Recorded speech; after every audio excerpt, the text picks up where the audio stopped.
I never knew exactly what my heartbeat sounded like until it was the only thing I could hear. Standing frozen in the hallway, hand still on the door handle, I felt it pounding in my ears like a hammer against glass. Once she delivers, we'll let her go. My boss's voice, unmistakable through the crack in the conference room door. Then a deeper voice, our CEO, Richard, chuckling like he'd just heard a good joke instead of plans to destroy someone's life. After she saves us that $12.4 million contract.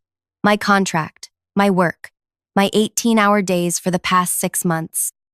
My name is Allison Reeves, and I'm 34 years old.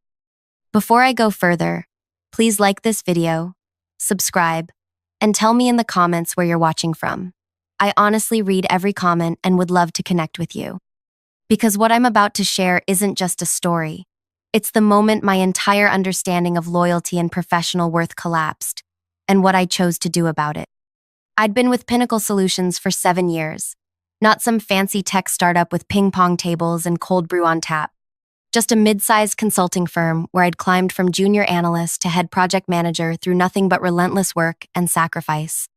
The Miller Project was supposed to be my crowning achievement, saving a $12.4 million contract that 3 senior managers had already failed to deliver on. The night I overheard them, I'd come back after dinner because I couldn't sleep anyway. My apartment had felt too quiet lately.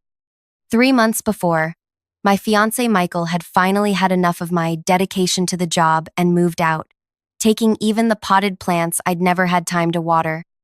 "You're married to that company, Allison," he'd said, standing in the doorway with his last box. "I hope they love you back." They didn't. I should have slammed that conference room door open right then. Should have confronted them. Instead, I silently backed away, returned to my desk, and stared at my laptop screen until the words blurred. Then, with hands that wouldn't stop trembling, I kept working. That's what good girls do, right? What professional women do.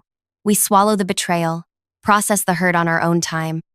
7 years of being the reliable one, the Allison will handle it woman, and this was my reward. I drove home at 1 a.m. with tears streaming down my face, mascara probably making me look like some tragic raccoon.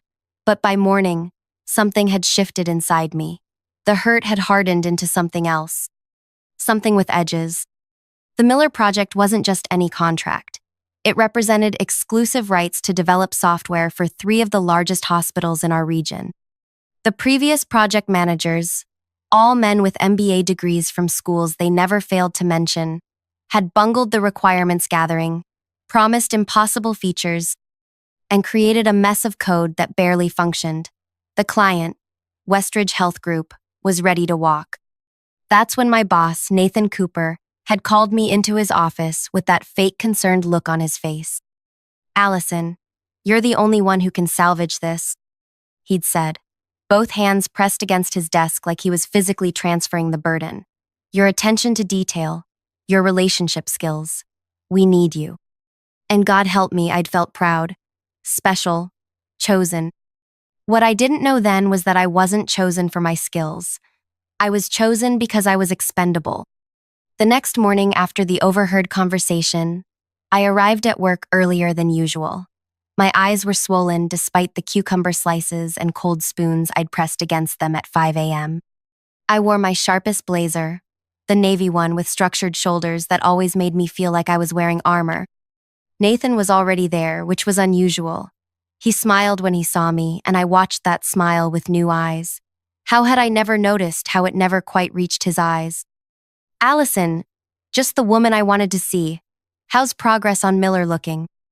My throat felt tight, like I might either scream or throw up. Instead, I smiled back. "On track. The development team has corrected the integration issues from yesterday. I'm meeting with the client tomorrow for the interim review." "That's my girl," he said, patting my shoulder as he walked past. My girl, like I was a golden retriever who'd fetched the newspaper. I went through that day in a fog, nodding in meetings, answering emails, all while a voice in my head kept repeating the same phrase. "Let her handle it, then fire her." That night, I couldn't sleep again. I sat in my living room, surrounded by the sparse furniture Michael had left behind, and really looked at my life for the first time in years.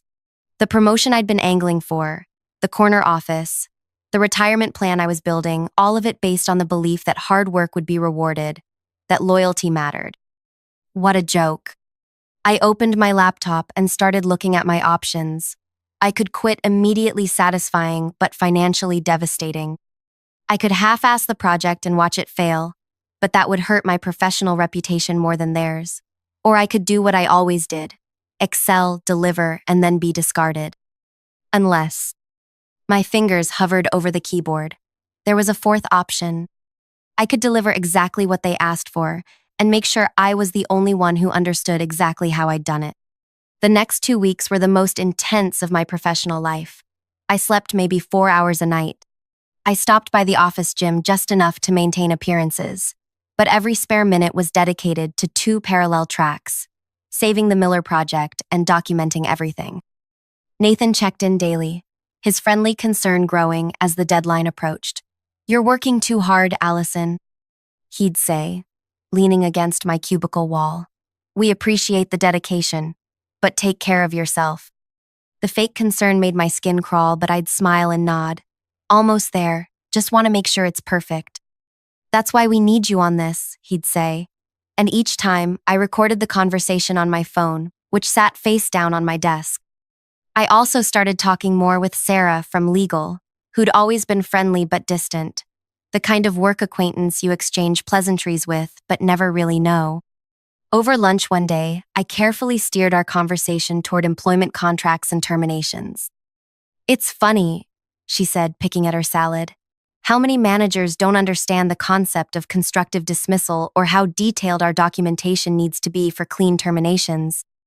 "What do you mean?" I asked, keeping my voice casual. She leaned forward. "Between us, HR is always cleaning up after executives who think they can just fire people on a whim. There are protocols, especially for employees with your tenure." That night, I reviewed my employment contract with new eyes: the intellectual property clauses, the non-compete agreement, the termination procedures. I started making notes. The Miller project itself was coming together beautifully. I'd redesigned the workflow, simplified the interface, and created detailed documentation for every component. But I built it all around my own system, one that looked straightforward but had nuances only I fully understood. 10 days after overhearing my planned firing, I was presenting progress to Richard, our CEO, and Nathan. Richard rarely attended these meetings, but with $12.4 million on the line, he'd suddenly developed an interest in the details. "The client is thrilled with the new direction," I explained, clicking through slides that showed dramatic improvements in system performance. "We've corrected the fundamental flaws in the original architecture." "Excellent work, Allison," Richard said, not really looking at me but at the numbers on the screen. "I knew you were the right person for this job. The right person to use and discard." I smiled so hard my cheeks hurt. "The next phase is critical," I continued. "We need to finalize the security protocols and complete user acceptance testing. I've prepared a detailed timeline." I handed them each a folder with printouts deliberately overwhelming, filled with technical specifications and project planning documents. Buried in the middle was page 17, a critical document outlining my unique implementation methodology. Neither of them would read it carefully. They never did. That night, I backed up everything to my personal cloud storage. Every email, every specification document, every piece of code I'd written or revised. Not to steal, I'm not a thief, but to protect myself with evidence of exactly what I'd contributed. 4 days before the final deadline, the Westridge Health Group executives requested an in-person meeting to review the final product before sign-off. This was standard procedure, but Nathan seemed unusually nervous. "It has to be perfect, Allison," he said, pacing my cubicle. "Richard will be there. The entire board will be watching this." "I understand," I said calmly. "Everything is on track." He hesitated. "I've added Jason to the presentation team just as backup." Jason, a junior developer who had contributed nothing to the project's recovery. I knew immediately what this meant. My replacement was already being positioned. "Great," I said, my voice steady while my stomach twisted. "He can handle the technical questions during the demonstration." That night, I made my final preparations. I reviewed the board meeting agenda Sarah had casually left visible on her desk when I'd stopped by with a coffee question. I confirmed the timing, the attendees, the meeting room setup. I finalized my presentation materials, sent the required copies to the executive assistant, and then did something I'd never done before in my professional life. I left work at 5 p.m. The guard at the front desk actually did a double take. "Early day, Ms. Reeves?" I smiled. "Big day tomorrow. Need to be fresh." At home, I laid out my outfit for the board meeting. Not my usual conservative suit, but a red dress I'd bought for a wedding and never worn. Bold, confident, memorable. Then I rehearsed what I would say, how I would stand, the exact timing of each reveal. Sleep came easily for the first time in weeks. I'd done everything possible to prepare. The rest would happen in that boardroom. The morning of the presentation dawned bright and clear. I arrived at the office early, but not as early as usual. Nathan was already texting me. "Where are you? We need to prep." I took my time responding, applying my lipstick carefully in my car's mirror. For 7 years, I jumped at every message, responded within seconds. Not today. When I walked into the office carrying a sleek portfolio instead of my usual overstuffed bag, I felt people noticing the difference. The red dress, the confidence in my walk, something had shifted. Nathan was waiting by my desk, checking his watch. "There you are," he said, relief and irritation battling in his voice. "We need to go over the slides one more time. I've made some adjustments to your presentation." I set down my things calmly. "What adjustments?" He slid a USB drive across my desk. "Just a few tweaks to the messaging. And I've added Jason to the first 3 slides as project co-lead." Co-lead. For someone who'd attended exactly 2 meetings and contributed nothing. I picked up the drive and smiled. "I'll take a look." "Now please," he said, the friendly facade slipping. "We present in 2 hours." "I understand," I replied. "I just need to check something with Sarah in legal first. Contract language the client requested. I'll be right back." Before he could object, I walked away, the USB drive in my hand, but I didn't go to legal. Instead, I went to the small conference room I'd booked yesterday, locked the door, and plugged the drive into my laptop. As expected, Nathan had completely reworked my presentation. My name was minimized, Jason's was prominent, and the technical details, the ones that explained exactly how I'd saved the project, were simplified to the point of meaninglessness. I deleted the file, replaced it with my original presentation, and added 1 new slide at the end. Then I headed to the executive boardroom floor, arriving 30 minutes before the scheduled meeting time. The catering staff was still setting up coffee and pastries. I helped them arrange things, making casual conversation, positioning myself as someone who belonged there. When the AV technician arrived to test the system, I introduced myself as the lead presenter and asked to check my slides. "Of course, Ms. Reeves. The system is ready whenever you are."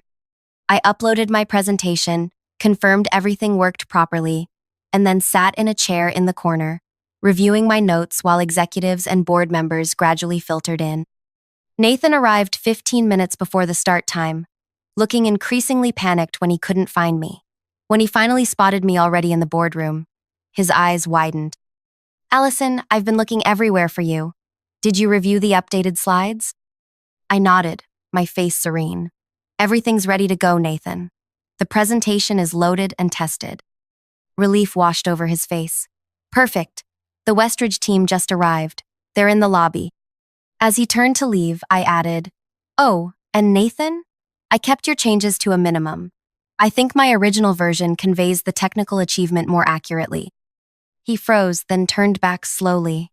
"What does that mean? I need to see the slides now." "They're already loaded in the system," I said, gesturing to the AV setup. "No time to change them now. The board is arriving." The boardroom filled quickly. Richard, our CEO, made his entrance last, flanked by 2 Westridge Health Group executives. I recognized Dr. CEO. Eleanor Miller herself, the woman whose family name was on our contract, whose hospitals would be using our system. She wasn't just a client. She was the decision maker who controlled that $12.4 million. I straightened my spine, feeling the red fabric of my dress against my skin.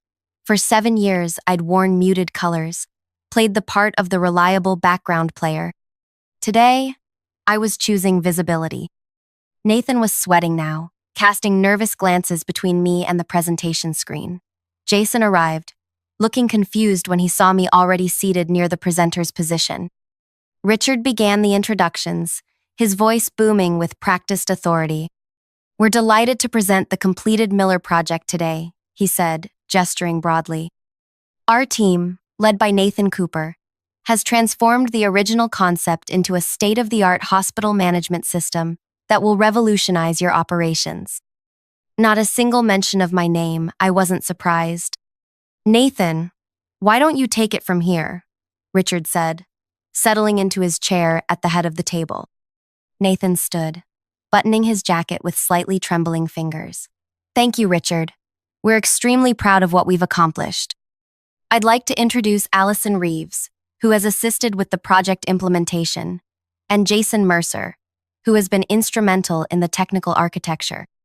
Assisted, after 6 months of 18-hour days, after saving what 3 men had destroyed." I stood, smiled warmly, and moved to the presenter's position before either Nathan or Jason could reach it. "Thank you, Nathan. Good morning, everyone. I'm excited to show you how we've not only salvaged but revolutionized the Miller project." I clicked to the first slide, my original slide, with my name clearly listed as project lead. Nathan's face tightened. But what could he do? Wrestle the clicker from my hand in front of the board and our most important client? For the next 20 minutes, I walked through every aspect of the project with confident precision. I explained how I'd identified the fundamental flaws in the original architecture, redesigned the workflow patterns, and created an intuitive interface that the hospital staff could learn in half the time originally estimated. The key innovation, I continued, clicking to slide 15, was recognizing that the previous approach violated 3 core principles of healthcare information systems. I outlined each one, watching Dr. Miller nod with increasing enthusiasm. Nathan tried to interject twice, but I smoothly acknowledged his points and continued, never surrendering control of the presentation. Jason, to his credit, looked increasingly uncomfortable, clearly aware he was being positioned for work he hadn't done. "What about the security concerns our IT director raised last month?" Dr. Miller asked, her first direct question. Nathan started to answer, but I spoke first. "An excellent question. If you'll turn to page 17 in your packets." I paused as everyone shuffled through their materials to find the document I'd buried there. The one I knew Nathan and Richard hadn't read.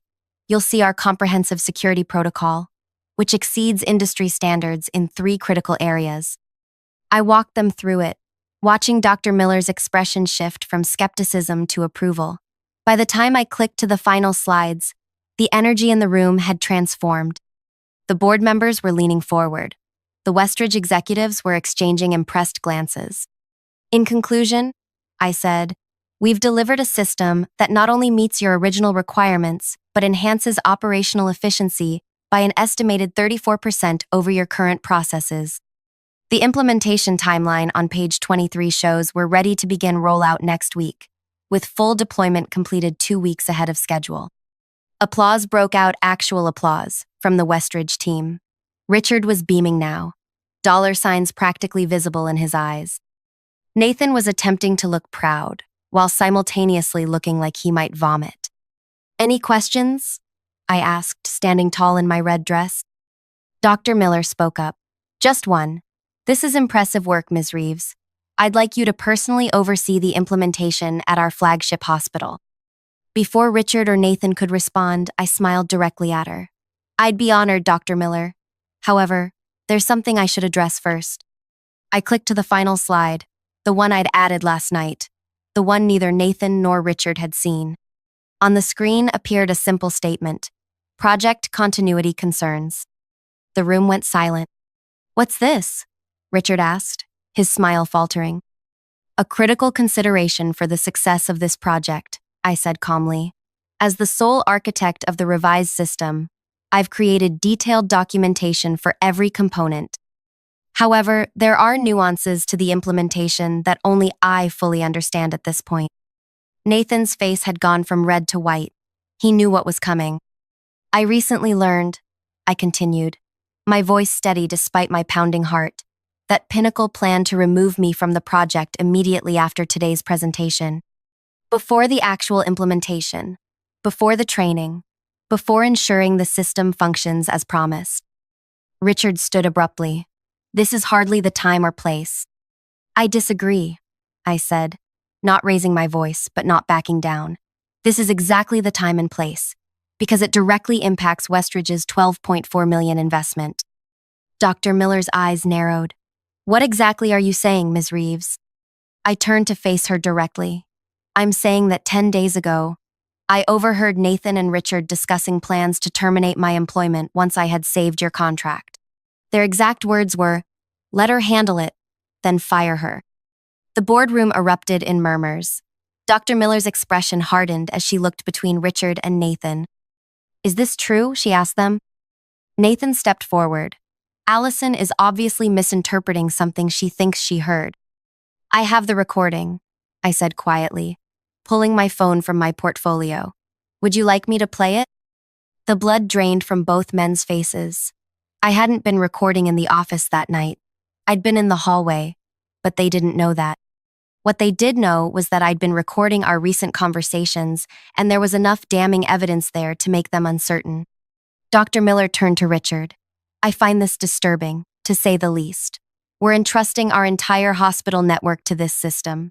Continuity of expertise is non-negotiable. Richard tried to recover. Dr. Miller, I assure you, there's been a misunderstanding. Allison is a valued team member. We had been discussing restructuring, yes, but restructuring that coincidentally was scheduled for immediately after I delivered this project? I interjected. After working nights and weekends for 6 months to fix the mess your previous project managers created? Dr. Miller stood. I've heard enough. Mr. Harrington, our contract explicitly requires stable project leadership through implementation and the first year of operation. If Ms. Reeves created this system, then she needs to oversee its implementation. I let the moment hang there, watching Richard's mental calculations, the $12.4 million contract versus whatever he'd planned for me. Of course, he finally said, his businessman smile returning. Allison is essential to the project. There was never any intention of removing her. I turned back to the screen and clicked to a new slide I'd prepared, one showing the implementation schedule with my name clearly indicated as lead on every phase. Then you'll have no objection to formalizing my role in the updated contract, with guaranteed continuity for the full project lifecycle. It wasn't a question. Dr. Miller nodded approvingly. I insist on it, actually, and I'd like that addendum drafted today. The meeting wrapped up shortly after, with handshakes and forced smiles. As the room emptied, Richard gripped my elbow, his fingers digging in just slightly too hard. My office. Now, he hissed. I smiled pleasantly. Of course. Right after I finish answering Dr. Miller's questions about the implementation timeline. I spent the next 20 minutes with the Westridge team, discussing details and building rapport. When I finally made my way to Richard's office, both he and Nathan were waiting, faces like thunderclouds. What the hell was that? Richard demanded the moment I closed the door. I remained standing. That was me ensuring project continuity for our most important client. You ambushed us in front of the board, Nathan said, voice shaking with anger. You had no right. I had every right, I countered, my voice level but firm. You were planning to fire me after I saved your contract. After I fixed the mess 3 men with corner offices created. I simply made sure our client understood what that would mean for their investment. Richard leaned forward, his expression calculating now. What do you want, Allison? A raise? A promotion? Name it. The question caught me off guard. I had expected rage, threats, maybe immediate termination despite the scene it would cause. Not negotiation. For a moment, I considered what I did want. The director position I'd been angling for? A corner office with my name on the door? But standing there in my red dress, I suddenly realized those things belonged to the old Allison, the one who believed in the system, who thought loyalty would be rewarded with loyalty. I want 3 things, I said finally.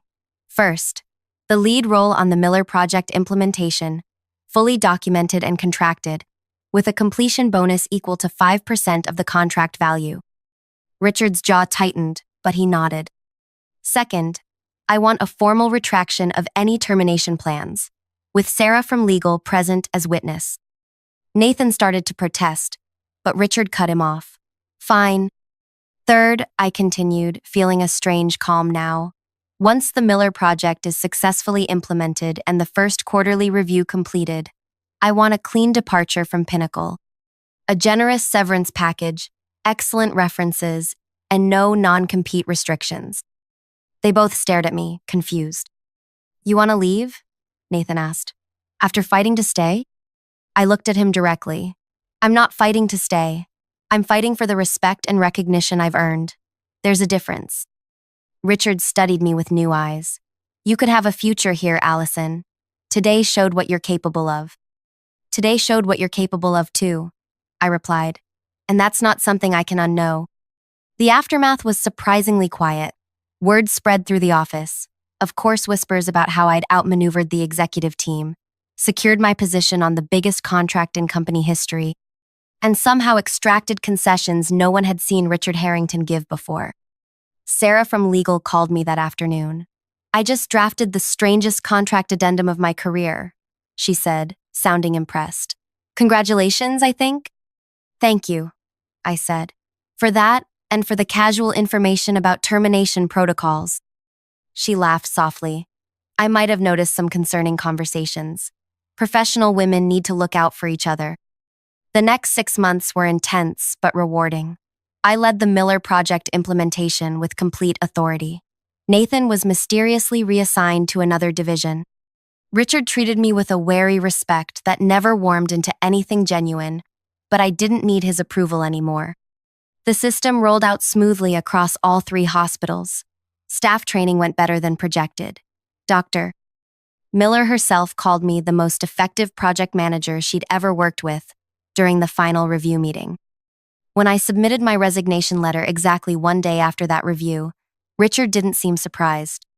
He simply slid a folder across his desk with the severance terms we'd negotiated generous, as promised. You could have ruined us that day in the boardroom, he said as I reviewed the documents. Why didn't you? I looked up from the papers. Because this wasn't about ruining you. It was about valuing myself. My last day was quiet. I packed my few personal items, said goodbyes to the colleagues who'd become friends. As I walked to the elevator for the final time, Sarah from legal caught up with me. So where are you going next? She asked. I smiled. Dr. Miller offered me a position heading technology implementation across their entire hospital network. Double the salary, equity options, and a team I get to build myself. Sarah's eyes widened. You're going to work directly for the client? Can you do that? Check the revised contract language, I said, stepping into the elevator. No non-compete restrictions. I made sure of it. As the doors closed on Pinnacle Solutions for the last time, I felt neither triumph nor regret, just a quiet certainty that I would never again let anyone determine my worth but me. 2 months into my new role at Westridge Health Group, I received an email from Jason, my supposed co-lead from the Miller Project. The subject line read, "They're falling apart without you." Apparently, 3 more project managers had cycled through Pinnacle since my departure. The company had lost 2 major contracts. Richard was facing pressure from the board, and Nathan had been quietly let go. I closed the email without responding and turned my attention to my team brilliant people I'd hired because of their talent, not their connections or degrees. People I made sure knew they were valued every single day. Sometimes revenge isn't about destroying someone else. Sometimes it's about refusing to let them destroy you and building something better from what they tried to take away. That day in the boardroom, standing in my red dress with the presentation clicker in my hand, I didn't just save my job. I found my power. And in the end, that was worth more than any corner office they could have offered me. So tell me, have you ever had to stand up for yourself when everyone expected you to stay quiet? Have you had to prove your worth to people who were ready to discard you? I read every comment, and your stories help me remember why sharing mine matters. If this resonated with you, Please subscribe to hear more truths that women like us rarely get to speak aloud. And if you know someone who needs to hear this message about valuing themselves, share this video with them. Sometimes the most powerful revenge is simply refusing to be a victim of someone else's story.